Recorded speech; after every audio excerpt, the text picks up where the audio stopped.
വലിയ പ്രതീക്ഷകളോടെ രാജ്യം ഉറ്റുനോക്കിയ കേരളത്തിന്റെ സ്വപ്ന പദ്ധതിയും തിരുവനന്തപുരത്തെ ഏഷ്യയുടെ കവാടമായി മാറ്റാൻ വിഭാവനം ചെയ്തതുമായ വിഴിഞ്ഞം അന്താരാഷ്ട്ര തുറമുഖത്തിന്റെ നിർമ്മാണ പ്രവർത്തനങ്ങൾ ഇപ്പോൾ പൂർണ്ണമായും തടസ്സപ്പെട്ടിരിക്കുകയാണ് എന്നുള്ള അതീവ ഗുരുതരമായ യാഥാർത്ഥ്യമാണ് ഇപ്പോൾ പുറത്തു വരുന്നത്. തുറമുഖത്തെ വെറുമൊരു സാധാരണ തുറമുഖമല്ല, മറിച്ച് ഒരു അന്താരാഷ്ട്ര പോർട്ട് സിറ്റിയാക്കി മാറ്റുക എന്ന കൃത്യതയോടെ ആ ലക്ഷ്യവുമായി അദാനി ഗ്രൂപ്പ് വിഭാവനം ചെയ്ത 16,000 കോടി രൂപയുടെ രണ്ടാം ഘട്ട വികസന പ്രവർത്തനങ്ങളാണ് പാറ ലഭ്യമാകാത്തതിനെ തുടർന്ന് അദാനി ഗ്രൂപ്പ് ഇപ്പോൾ പെട്ടെന്ന് തന്നെ നിർത്തിവച്ചിരിക്കുന്നത്.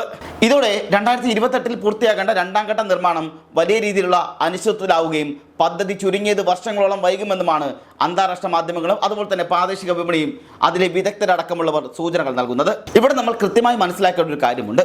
ഏഷ്യയിലെ തന്നെ ഏറ്റവും വലിയ കപ്പൽചാലുകളിൽ ഒന്നായി മാറേണ്ട വിഴിഞ്ഞത്തിന് എന്താണ് യഥാർത്ഥത്തിൽ സംഭവിച്ചത്? ഒരു സ്തംഭനാവസ്ഥ കേവലം ഒരു സാങ്കേതിക തടസ്സം മാത്രമല്ല, അതിന് പിന്നിൽ വലിയൊരു അഴിമതിയുടെയും രാഷ്ട്രീയ അനാസ്ഥയുടെയും കഥകൾ കൂടിയുണ്ട്.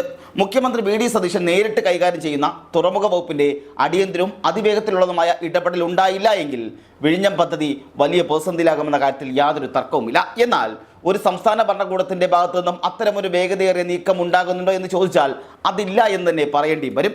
ഈ തകർച്ചയ്ക്ക് പിന്നിൽ പ്രവർത്തിച്ച അഴിമതിയുടെ ഞെട്ടിക്കുന്ന കഥകൾ പരിശോധിക്കുമ്പോഴാണ് കാര്യങ്ങളുടെ ഗൗരവം ബോധ്യപ്പെടുന്നത്. തുറമുഖ നിർമ്മാണത്തിനായി എത്തിച്ച 4.5 ലക്ഷം മെട്രിക് ടൺ പാറ സ്റ്റോക്ക് യാർഡിൽ നിന്നും ദുരൂഹ സാഹചര്യത്തിൽ അപ്രത്യക്ഷമായിരുന്ന ഭീകരമായ അഴിമതിക്കഥയാണ് ആഴ്ചകൾക്ക് മുമ്പാണ് പുറത്തു വന്നത്. ചപ്പാത്ത് കോട്ടുകൾ സ്റ്റോക്ക് യാർഡിൽ സൂക്ഷിച്ചിരുന്ന 40 കോടിയോളം രൂപയുടെ പാറകൾ ഉദ്യോഗസ്ഥർ മറ്റ് ഹൈവേ നിർമ്മാണങ്ങൾക്കും പ്രാദേശിക ആവശ്യങ്ങൾക്കുമായി മറച്ചു വിറ്റ് കോടികളുടെ അഴിമതി നടത്തുകയായിരുന്നു എന്നുള്ളതാണ് ലഭിക്കുന്ന വിവരങ്ങൾ. ഇവിടെ ശ്രദ്ധേയമായൊരു കാര്യം കൂടിയുണ്ട്. തട്ടിപ്പ് പുറത്തായതോടെ അദാനി വിഴിഞ്ഞം പോർട്ട് ലിമിറ്റഡിന്റെ ചീഫ് അക്കൗണ്ടന്റ് അരുൺ മോഹൻ ഉൾപ്പെടെ കോറി ചുമതലയുണ്ടായിരുന്ന 5 ഉദ്യോഗസ്ഥരെ കമ്പനി പിരിച്ചുവിടുകയും ചെയ്തു. എന്നാൽ യാർഡിലെ പാറകളെല്ലാം ചതുപ്പിൽ താഴ്ന്നുപോയതാണെന്നുള്ള വിചിത്രമായ വിശദീകരണമാണ് പ്രതികൾ നൽകിയത്. ലക്ഷക്കണക്കിന് ടൺ പാറകൾ ചതുപ്പിൽ താഴ്ന്നുപോയി എന്ന് വിശ്വസിക്കാൻ മാത്രം വെഡ്ഡികളാണോ ഇവിടുത്തെ ജനങ്ങളെന്നാണ് നമ്മൾ ചിന്തിക്കേണ്ടത്. ഈ കല്ല് മോഷണം തുടർന്നുണ്ടായ ഉദ്യോഗസ്ഥരുടെ കൂട്ട പിരിച്ചുവിടലുമാണ് വിഴിഞ്ഞത്തെ നിർമ്മാണ പ്രവർത്തനങ്ങളെ ഇപ്പോൾ പാടെ നിശ്ചലമാക്കിയിരിക്കുന്നത്. നിങ്ങൾ നോക്കൂ, കഴിഞ്ഞ 3 മാസമായി വിഴിഞ്ഞത്തേക്ക് ഒരു ലോഡ് പാറ പോലും എത്തുന്നില്ല എന്നാണ് അറിയാൻ കഴിയുന്നത്. രണ്ടാം ഘട്ട വികസനത്തിന്റെ ആകെ 77 ലക്ഷം ടൺ പാറ തന്നെ ആവശ്യമായിടത്ത് നിലവിൽ ചുരുങ്ങിയത് 50 ലക്ഷം ടൺ പാറയെങ്കിലും അടിയന്തരമായി വേണം. കഴിഞ്ഞ സർക്കാരിൻ്റെ കാലത്ത് കേരളത്തിൽ നിന്നുള്ള മന്ത്രിമാരും ഉദ്യോഗസ്ഥരും നേരിട്ട് തമിഴ്നാടുമായി നടത്തിയിരുന്ന തന്ത്രപരമായ ലൈസൻസ് ചർച്ചകൾ വഴിയാണ് പാറ തടസ്സമില്ലാതെ എത്തിച്ചിരുന്നത്. തമിഴ്നാട്ടിലെ കോറികളിൽ നിന്നും വിഴിഞ്ഞത്തേക്ക് പാറ എത്തിക്കാൻ പ്രത്യേക ഗ്രീൻ ചാനൽ സംവിധാനങ്ങൾ വരെ അന്ന് ഏർപ്പെടുകയും ചെയ്തിരുന്നു. എന്നാൽ ഭരണം മാറിയതോടെ തമിഴ്നാടിനായുള്ള ഈ സുപ്രധാന ലൈൻ ബന്ധം പാടെ തകർന്നിരിക്കുകയാണ്. നിലവിൽ തമിഴ്നാട്ടിൽ നിന്നും പാറ വരുന്നത് പൂർണ്ണമായും നിലച്ച മട്ടമാണ്. വിഴിഞ്ഞത്തിന്റെ രണ്ടാം ഘട്ട വികസന പ്രവർത്തനങ്ങളും ബെർത്ത് നിർമ്മാണവും അതീവ നിർണായകമായ ഘട്ടത്തിലൂടെ കടന്നു പോകുമ്പോഴാണ് ഈ വൻ തിരിച്ചടി ഉണ്ടായിരിക്കുന്നത്. പുലിമുട്ട്, അതായത് ബ്രേക്ക് വാട്ടർ നിർമ്മാണത്തിന്റെ പ്രധാന ഭാഗങ്ങൾ ഇനിയും പൂർത്തിയാകാനുമുണ്ട്. ഒരു അന്താരാഷ്ട്ര കപ്പൽചാലിലേക്ക് കപ്പലുകൾ സുരക്ഷിതമായി അടുക്കണമെങ്കിൽ ഈ പുലിമുട്ട് നിർമ്മാണം പൂർത്തിയാകേണ്ടത് അത്യാവശ്യം കൂടിയാണ്. എന്നാൽ കല്ലില്ല എന്ന ഒറ്റ കാരണത്താൽ ഈ നിർമ്മാണം ഇപ്പോൾ പൂർണ്ണമായും മുടങ്ങിയിരിക്കുകയാണ്. നിലവിൽ ഈ തമിഴ്നാടുമായി ഉണ്ടാകുന്ന ഈ പാറകൾ വരുന്നതുമായി ബന്ധപ്പെട്ട പ്രശ്നങ്ങൾ പരിഹരിക്കാൻ മുഖ്യമന്ത്രി വി ഡി സതീശൻ തന്നെ നേരിട്ട് രംഗത്തിറങ്ങേണ്ട സാഹചര്യമുണ്ട്. തമിഴ്നാട് സർക്കാരുമായി മുഖ്യമന്ത്രി തലത്തിൽ അടിയന്തര ചർച്ചകൾ നടത്തി പാറ ലഭ്യമാകാനുള്ള ഗ്രീൻ ചാനൽ സംവിധാനം പുനഃസ്ഥാപിച്ചില്ല എങ്കിൽ കാര്യങ്ങൾ കൈവിട്ടു പോകുന്ന സാഹചര്യവും ഉണ്ടാകും. യുദ്ധകാല അടിസ്ഥാനത്തിൽ കല്ലെത്തിക്കാനുള്ള നടപടികൾ സ്വീകരിച്ചില്ല എങ്കിൽ വിഴിഞ്ഞത്തെ പോർട്ട് സിറ്റിയാക്കാനും ഏഷ്യയുടെ തന്നെ വാണിജ്യ കവാടമാക്കാനുള്ള അദാനിയുടെ 16,000 കോടി രൂപയുടെ മെഗാ പ്രോജക്റ്റ് പൂർത്തിയാകാൻ ഇനിയും ഒരുപാട് കാലതാമസം എടുക്കുമെന്നുള്ള സാധ്യതകളും ഉണ്ടാകുന്നത്. അതേ സാഹചര്യമാണ് നിലനിൽക്കുന്നത്. ഇവിടെ മറ്റൊരു സുപ്രധാന കാര്യം എന്നത് അതുകൂടി നമ്മൾ വിലയിരുത്തേണ്ടതുണ്ട്. അദാനി ഗ്രൂപ്പിനെ സംബന്ധിച്ച് വിഴിഞ്ഞം എന്നത് കേവലം ഒരു തദ്ദേശീയ പ്രോജക്റ്റ് മാത്രമല്ല, അവരുടെ അന്താരാഷ്ട്ര വ്യാപാര ശൃംഖലയുടെ ഏറ്റവും പ്രധാനപ്പെട്ട കണ്ണുകളിൽ ഒന്നുകൂടിയാണ്. സിംഗപ്പൂരിനോടും കൊളംബോയോടും കിടപിടിക്കുന്ന തരത്തിൽ വിഴിഞ്ഞത്തെ മാറ്റിയെടുക്കണമെങ്കിൽ അതിന് കൃത്യമായ സമയബന്ധിതമായ നിർമ്മാണം അത്യാവശ്യമാണ്. ലോകത്തെ വൻകിട മദർഷിപ്പുകൾ അല്ലെങ്കിൽ ഭീമൻ ചരക്ക് കപ്പലുകൾ ഇന്ത്യൻ തീരത്തേക്ക് അടുക്കണമെങ്കിൽ വിഴിഞ്ഞമല്ലാതെ മറ്റൊരു ബദൽ നിലവിൽ ഇന്ത്യക്കില്ല. കൊളംബോ തുറമുഖത്ത് ചൈനീസ് സ്വാധീനം ശക്തമാകുന്ന ഈ ഒരു പ്രത്യേക സാഹചര്യത്തിൽ വിഴിഞ്ഞം തുറമുഖത്തിൻ്റെ സുരക്ഷയും അതിൻ്റെ സമയബന്ധിതമായ പൂർത്തീകരണവും ഇന്ത്യയുടെ ദേശീയ സുരക്ഷയോട് കൂടി ബാധിക്കുന്ന ഒന്നുകൂടിയാണ്. അങ്ങനെയുള്ള ഒരു മെഗാ പ്രോജക്റ്റിനാണ് ഇവിടുത്തെ പ്രാദേശിക ഉദ്യോഗസ്ഥരുടെ അഴിമതിയും കല്ലുമോഷണവും കാരണം ഈ ഒരു ദുരവസ്ഥ വന്നിരിക്കുന്നത്. വിഴിഞ്ഞത്തെ സ്റ്റോക്ക് യാർഡുകളിൽ നിന്നും 40 കോടിയോളം രൂപയുടെ കല്ലുകൾ കടത്തിക്കൊണ്ടുപോയപ്പോൾ ഇവിടുത്തെ വിജിലൻസോ ഇവിടുത്തെ ഭരണകൂടമോ എന്താണ് ചെയ്തുകൊണ്ടിരിക്കുക എന്നുള്ള ചോദ്യവും പ്രസക്തമായി ഉണ്ടാകുന്നുണ്ട്.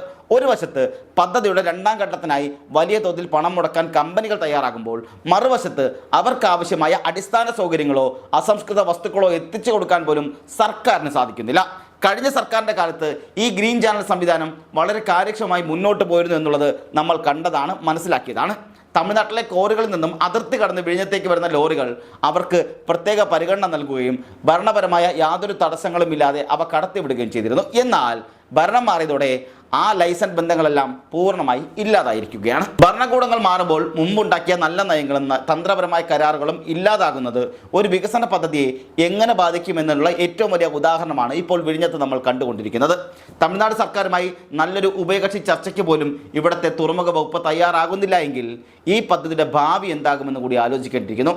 രണ്ടാം ഘട്ടത്തിനായി ഇനി 50 ലക്ഷം ടൺ പാറയെങ്കിലും ചുരുങ്ങിയ സമയത്തിനുള്ളിൽ വേണ്ടിവരികയും ചെയ്യും. അവിടെ ഇത്രയും വലിയ തോതിൽ പാറ കണ്ടെത്തുക എന്നുള്ളത് കേരളത്തിൽ നിലവിലുള്ള സാഹചര്യത്തിൽ അസാധ്യമായ കാര്യം കൂടിയാണ്. കാരണം ഇവിടുത്തെ പരിസ്ഥിതി നിയമങ്ങളും കോറികളുടെ ലഭ്യതക്കുറവും വലിയൊരു തടസ്സമാണ്. അതുകൊണ്ട് തന്നെ തമിഴ്നാടിനെ ആശ്രയിക്കാതെ വിഴിഞ്ഞം പദ്ധതി മുന്നോട്ട് കൊണ്ടുപോകാൻ, രണ്ടാം ഘട്ടം മുന്നോട്ട് കൊണ്ടുപോകാൻ യാതൊരു കാരണവും അവിടെ കഴിയുകയുമില്ല, അതാരെങ്കിലും പ്രസാദിക്കുകയുമില്ല. തമിഴ്നാട്ടിലെ ഭരണാധികാരികളുമായി മുഖ്യമന്ത്രി തലത്തിൽ തന്നെ ചർച്ച നടത്തണമെന്ന് പറയുന്നതിൻ്റെ കാരണവും ഇത് തന്നെയാണ്.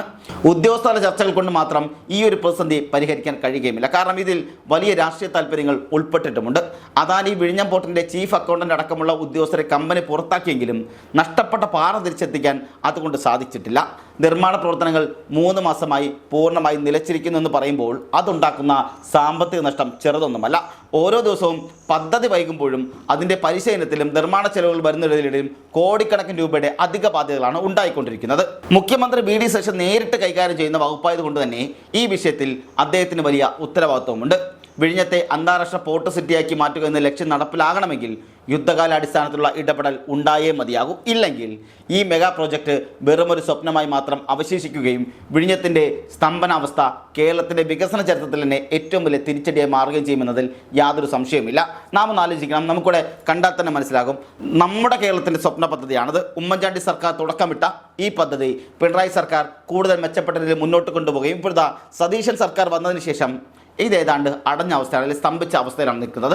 തമിഴ്നാട്ടിൽ നിന്നും വരേണ്ട കല്ലുകൾ അല്ലെങ്കിൽ കോറുകളിൽ നിന്ന് വരേണ്ട കല്ലുകൾ ഇപ്പോൾ ആ ഗ്രീൻ ചാനൽ വഴി വരുന്നില്ല എന്ന് മാത്രമല്ല അതിനുള്ള നടപടികൾ പോലും ഉണ്ടാകുന്നില്ല എന്നുള്ളതാണ് യാഥാർത്ഥ്യമായ കാര്യം. തുറമുഖ വകുപ്പ് കൈകാര്യം ചെയ്യുന്ന വി ഡി സതീശൻ ഇതിൽ ശക്തമായി ഇടപെട്ട് ഇതിന് വേണ്ട നടപടികൾ കൈക്കൊണ്ടില്ല എന്നുണ്ടെങ്കിൽ നമ്മുടെ നാടിൻ്റെ സ്വപ്ന പദ്ധതിയാണ് നശിച്ചു പോകാൻ സാധ്യതയുള്ളത്. 2028 രണ്ടാം ഘട്ട ഉദ്ഘാടനം നടക്കേണ്ട സാഹചര്യങ്ങൾ നിലനിന്ന അവസ്ഥയിലാണ് ഇപ്പോഴിതാ എല്ലാം സ്തംഭിച്ചിരിക്കുന്നത്. കഴിഞ്ഞ 3 മാസമായി അവിടെ യാതൊരു പ്രവർത്തനങ്ങളും നടക്കുന്നില്ല. അതുകൊണ്ട് തന്നെ ദിവസേന അവിടെ ദൈനംദിനം കോടികളുടെ നഷ്ടമാണ് വന്നുകൊണ്ടിരിക്കുന്നത്.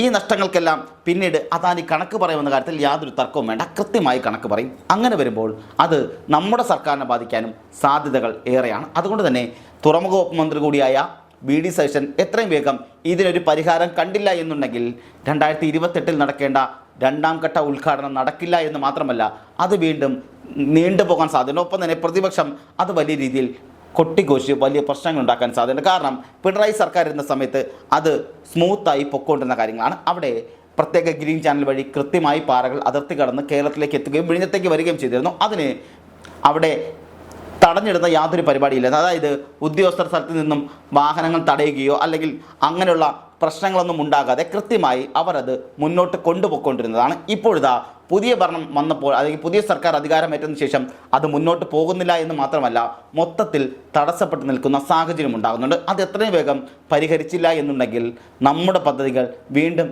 കാലങ്ങളോളം നീണ്ടുപോകുന്ന സാഹചര്യം നിലനിൽക്കും. അത് എത്രയും വേഗം അതുണ്ടാകാതിരിക്കാനുള്ള നടപടികൾ വി ഡി സതീശൻ്റെ ഭാഗത്തുനിന്നും ഉണ്ടാകേണ്ടതാണ്.